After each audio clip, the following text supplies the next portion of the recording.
Okay, so this is the Stream Deck Neo.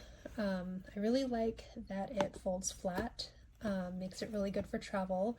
As far as I can tell, the other ones don't do that out of the box. You have to buy a separate stand for them. So great starter deck, great travel deck. But I just wanted to show a little bit about what it can do for beginner users like me. So this button here is a morning routine. I'm not going to run it, but I'm going to show you how it works. So what it does is it'll open up Outlook. It'll wait 10 seconds because it'll take a while to open, and then it will open the calendar using a little shortcut I looked up. So it'll open up my schedule for me, and then it'll go open up Teams and do the same thing. It'll wait a little bit and then open my calendar, and then it'll open my to-do list.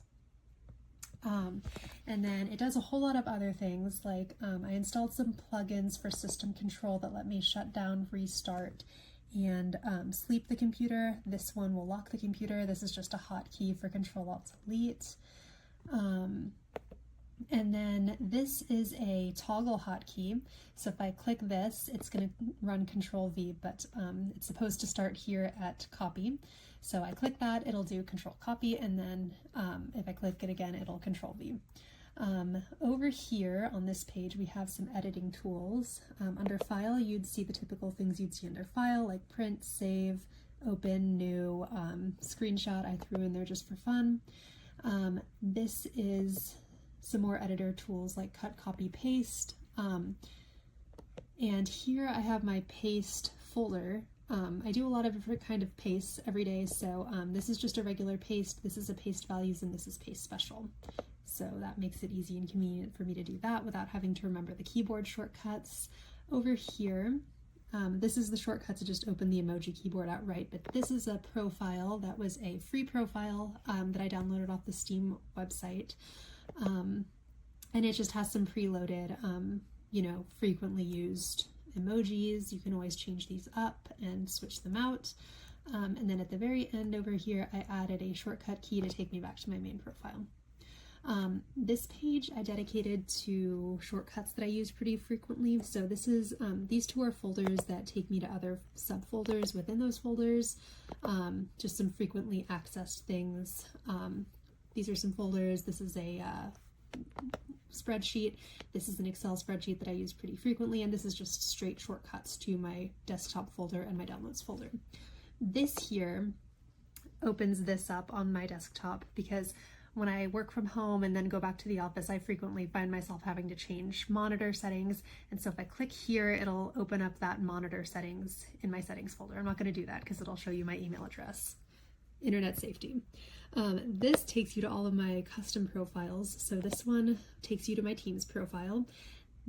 They are set up to run automatically, but I just wanted to make it easier to navigate between all of them. So this takes me back to the main one, and this takes me back to Teams. These are some just basic Teams shortcuts, and this is the one that I use when I'm in meetings. It mute and unmutes my microphone, turns my camera on and off, turns on background blur. This is to let me leave a meeting. This lowers and raises my speaker volume, and this takes me to some reactions. Raise hand is just out here.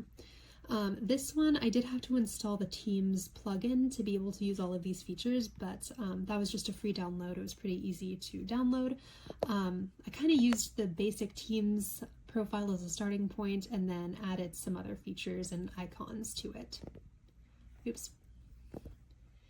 And I have profiles for each of my individual programs like this. I started out again with the free Excel profile and then added a few more pages for my macros that I created. And then Word, this free profile was not very useful at all. It didn't have very good tools. So I added some subfolders to kind of expand it and give me some more options, like increase and decrease font size were there, but then I also added subscript, superscript. I'm a scientist, I use those a lot. These will give me some formatting options so I don't have to remember Control B, whatever. And then I can go back to my main profile. This folder opens up the deck program, and it also raises and lowers the brightness on my deck.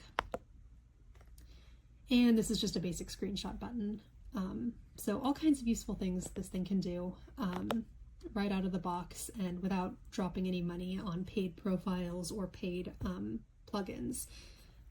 Really cool tool, even if you're just a basic everyday office user.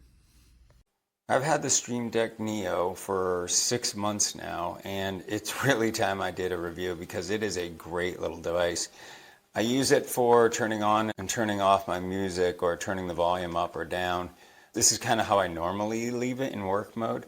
But then I also use it to control my busy box, this thing here, which is normally on my door, but it lets my kids and wife know, if I'm busy, I hit it to red. If I'm in, work mode, but I don't mind if they come in as green and yellow sort of in between. We just use a stoplight system for that. Then it's got these cool little folder things. So one of the emojis that I like to use is the fist bump. So you just program it in there and boom, it'll add the fist bump to whatever it is you're working on. Let me show you here. So hit fist bump, fist bump, fist bump, fist bump. And that's usually 2 keyboard commands, right? But you can, whatever your favorite emojis or go-to emojis are, and then if you hit this, it'll pop up the full emoji keyboard. It's really cool for that stuff.